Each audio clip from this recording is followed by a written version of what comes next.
abacada. Yes, ndizera ko mumeze neza nkuko mumenyere ni Kazungaruma ubagezaho tutorial mu Kinyarwanda. So tujye kureba uburyo ushobora kwandika muri video yawe, byaba mbere ya video yawe cyangwa se nyuma ya video yawe cyangwa se no hagati muri video yawe. Uko mubibona je projet yanjye namaze kuyifungura. So icyo ugomba gukora, hari inzira ebyiri ushobora kunyuramo. Inzira ya mbere ni hano kuri title, ukaza kuri new title. So ushobora guhitamo akambere, akakabiri, akagatatu, zose zikora kimwe. Inzira ya kabiri nuvuga ngo ushobora gukora command T. Ku bantu bakoresha Mac, ku bantu bakoresha Windows ni control T. Ta mu Kinyarwanda.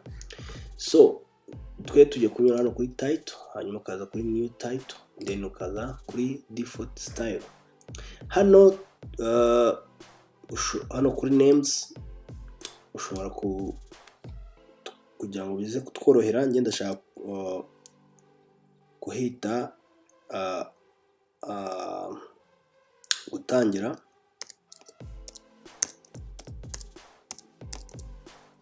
Hanyuma ukagira okay, ugategereza. So urabona ko hano hajemo akandi ga screen. Iyi screen niyo ushobora kwandikamo, ariko bivuze ngo iyi screen iri hano ni kimwe na screen uri buze kureberamo hano kuri monitor. So tugiye kureba uburyo rero ushobora kwandikamo. Hano muri iyi screen niho ukoresha mu kwandika. Iyi ni tools igufasha kwandika. Nizi zose nizi zindi ubona hariho inyuguti ya T na ama tools agufasha kwandika. Ugiye kureba izi tools nizo tugiye kuanza kureba mu myandikire. So iyi tools igufasha kwandika. Urugero nshaka kwandika Rwanda nziza. Iyi nayo ngiye kwikoresha mu kwandika Rwanda nziza n'ubundi. Rwanda nziza. Urabona ko zigiye zitandukanye. Iyi tools nayo igufasha mu kwandika byitambitse nkuko ibikwereka gutya. Urabona nk'iyi nyuguti ya ta uburyo yitambitsemo, bivuga ngo nibyo ushaka kwandika nabyo biraza byitambitse. Gusa iyo ibifite akantu nk'aka, murabona akantu kari kuri screen, urabona ko gatandukanye n'utundi twose twakoresheje. Ubwo uyikoresha, urugero ushobora kuvuga ngo ndashaka kanda ha, umwanya kanda nkaha. Ubwo biraza byitambitse muri uyu murongo, hanyuma warangiza ukandika Rwanda nziza. So urabona ko utu dufite hano nakwita ama tools agufasha mu kuba wakwandika uburyo ushakamo bwose.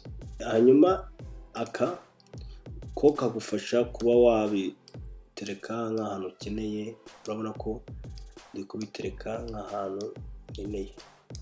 Ndashaka kubitereka aha, ndashaka kubitereka aha, biterwa n'icyo wowe ukeneye. So ndashaka kugumana iyi Rwanda nziza kugira ngo ngire ibindi bereka. Izi ngiye kuzisiba, hanyuma usigarane iyi Rwanda nziza. So iyi Rwanda nziza niyo tugiye gukoresha ubu ngubu. Turashaka kuyongera ubunini, ubugari bwayo. Turashaka no kuyihindura ikagira font nziza. So hano ushobora kuhakoresha mu guhindura font, icyo kimwe na hano ni inzira nayo wayikoresha. Urugero ushaka guhindura font, nimba ushaka ko yitwa gutya, cyangwa se nimba ushaka guhitamo ukanda no ku ruhande bakakuzana ama font abari muri machine, cyangwa se ayo uba warestaye muri machine.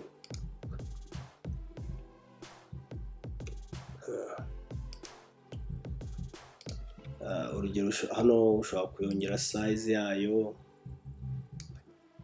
ugakoresha kugira ngo uyitereke ahantu ukeneye, cyangwa se ukanyura hano ku ruhande hano kuri position, kuvuga ngo ni ahantu hamwe hagufasha kuba watereka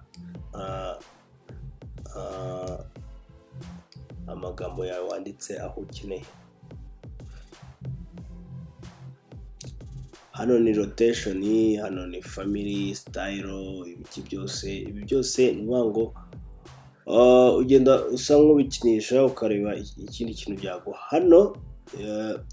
Hano nuko wahindura kara ya title yawe, ushobora guhindura, ushobora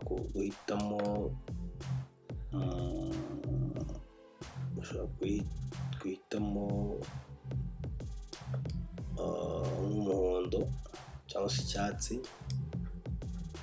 Aka kantu uburyo gatwaramo no ngo aho gatereka niko kagenda kaguha ibara ukeneye, cyangwa se ukaba wazamura ugahitamo indi bara, hanyuma iyo urangije ugira okay. Hari no kuba waza ugahitamo hano hasi, hano hasi ukaba wahitamo ibyo ukeneye, nimba ukeneye ibi, nimba ukeneye. Donc izi nizo umuntu wakoze projet yateganyije kugira ngo bibe byafasha umuntu mu kwihutisha akazi. Ndabona karekeza kabarekiremo. Nuvuga ngo iyo umaze kubona ko icyo washaka kwandika cyarangiye, cyabaye ko wakifuzaga, icyo ukora ufunga ahantu. Nuvuga ngo ibyo wanditse biba byamaze kuzana muri project. Icyo ukora ni ikintu kubishira kuri timeline. Murabona ko ubu ngubu ibyo dufite ni video yanditseho Rwanda nziza. Ngiye kubereka uburyo iyo ufitemo video nabwo uburyo ukeneye kwandika nko kuri video. Ugiye kuyifontinga video, reka mpitemo iyi ngiyi,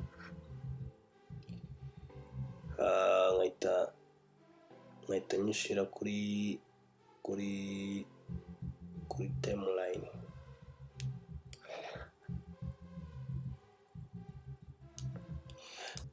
Urabona ko video yanjye urabona ko ntabwo yuzuye muri screen. Hari inzira yoroshye kugira ngo video yawe, ibi bintu bikunze kubaho, ukibaza se iyi video yanjye ko itahise yuzura muri screen. Hari inzira ya mbere, ushobora gukanda right click ugahitamo hano kuri scale from frame size. Urabona ko video yawe ihita yuzura muri screen. Hari n'indi nzira ushobora kunyura hano kuri effect control, ukaba wakoresha iyi nzira. Ushobora kugabanya, ushobora kongera, ushobora kugira. Urabona ko uburyo bwose ukeneyemo ko video yawe ingana hano wabikoramo. Urabona ubu mfite title ibanza, nkagira na video. Ndashaka kwandika kuri video.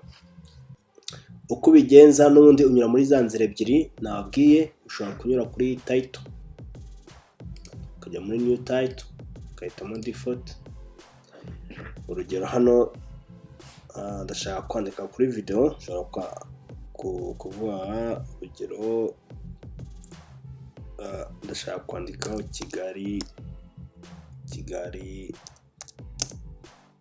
Kigali nziza. Agira okay. Urabona ko ya video yawe icyo ukora igaragara muri aka screen, hanyuma ugahitamo tools ukeneye. Ushobora guhitamo iyi, ushobora guhitamo iyi bitewe wowe n'uburyo ukeneyemo kwandika muri video yawe. Reka dukoreshe bitewe n'ukuntu wowe ushaka kwandika muri video yawe. Reka dukoreshe iyi yindi twarebye, twandike Kigali nziza.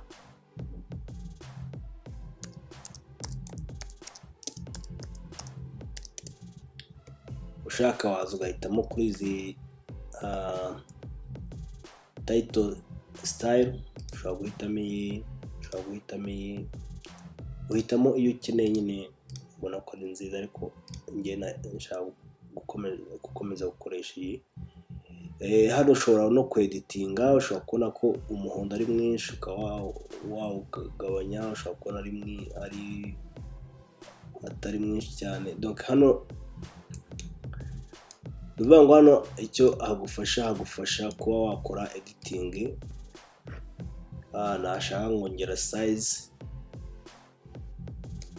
nashaka nkaza nkabiterura nkabitereka ku ruhande rw'itaje, hanyuma ngafunga. Icyo ukora ni ikirere, icyo ukora ugomba kuza ugaterura ya title yawe ukaza ukayitereka hejuru ya video, ukayitereka hejuru ya video. Hari abantu benshi bajya bibeshya bakayitereka ku ruhande ngo se ko nayo mbona. Ugomba kwitonda ugatereka iyi title yawe hejuru ya video, hanyuma washaka ukayikurura ukayireshesha na video. Ndagushimiye wowe umuntu umaze kureba iyi video, kandi ndagusaba gukora subscribe. Kandi nimba ufite igitekerezo cyangwa se ushaka kutugira indi nama, wakora commentaire munsi. Komeza udukurikire tutorial zacu mu Kinyarwanda.